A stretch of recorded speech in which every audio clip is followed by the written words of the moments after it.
புதுச்சேரியில் நவீன வசதிகளுடன் அரசு கட்டியுள்ள அடுக்குமாடி குடியிருப்பை பயனாளிகளுக்கு கொடுப்பதில் காலதாமதம் ஏற்பட்டுள்ளது.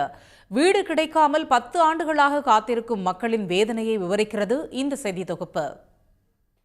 புதுச்சேரி 45 அடி சாலையில் உள்ள குமரகுரு பள்ளத்தில் பழுதடைந்த அரசு அடுக்குமாடி குடியிருப்பில் வசித்து வந்த 200க்கும் மேற்பட்ட குடும்பத்தினருக்கு புதிதாக வீடு கட்டித் தருவதாக கூறி கடந்த 10 ஆண்டுகளுக்கு முன்பு அரசு வெளியேற்றியது. இந்நிலையில் கடந்த 2 ஆண்டுகளுக்கு முன்பு ஸ்மார்ட் சிட்டி திட்டத்தின் கீழ் 45 கோடியே 50 லட்சம் ரூபாயில் 12 அடுக்குகளை கொண்ட 2 அடுக்குமாடி குடியிருப்புகள் கட்டி முடிக்கப்பட்டுள்ளன. தனியார் அடுக்குமாடி குடியிருப்பு போல பார்வைக்கு அழகாக காட்சியளிக்கும் அந்த கட்டடத்தில் 95% பணிகள் முடிக்கப்பட்டு 216 வீடுகள் தலா 400 சதுர அடி பரப்பளவில் கட்டப்பட்டுள்ளன. இந்த கட்டடத்தின் பராமரிப்பு பணிக்கு பயனாளிகள் ஒவ்வொருவரும் 1.5 லட்சம் ரூபாய் அளிக்க குடிசை மாற்று வாரியம் உத்தரவிட்டுள்ளது. இதனால் புதிய வீடு கிடைக்கும் என்ற நம்பிக்கையில் கடந்த 10 ஆண்டுகளாக வாடகை வீட்டில் வசித்து வரும் பயனாளிகள் பெரும் அதிர்ச்சி அடைந்துள்ளனர். குவார்ட்டர்ஸ் கட்டிக்கிறாங்க சார். நாங்கள் எங்களுக்கு கொடுக்கவே இல்லை. இன்னும் 10 வருஷமாக நாங்கள் வெளியே இருந்துருக்கிறோம்.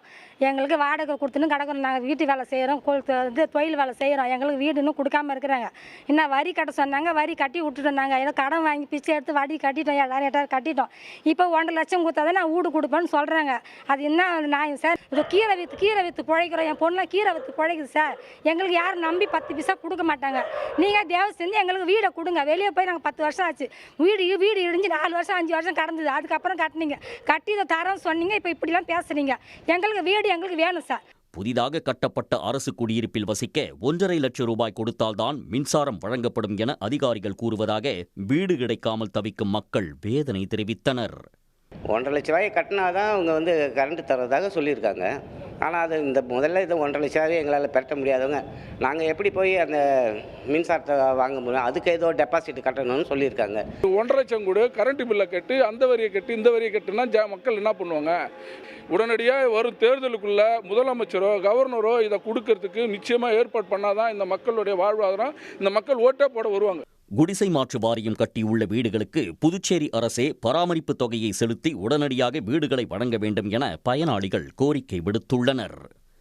சன் செய்திகளுக்காக ஒளிப்பதிவாளர் வெங்கட்டுடன் புதுச்சேரி செய்தியாளர் மகாராஜபாண்டி. உடனுக்குடன் செய்திகளை தெரிந்து கொள்ள சன் நியூஸ் பெல் ஐகானை கிளிக் பண்ணுங்க.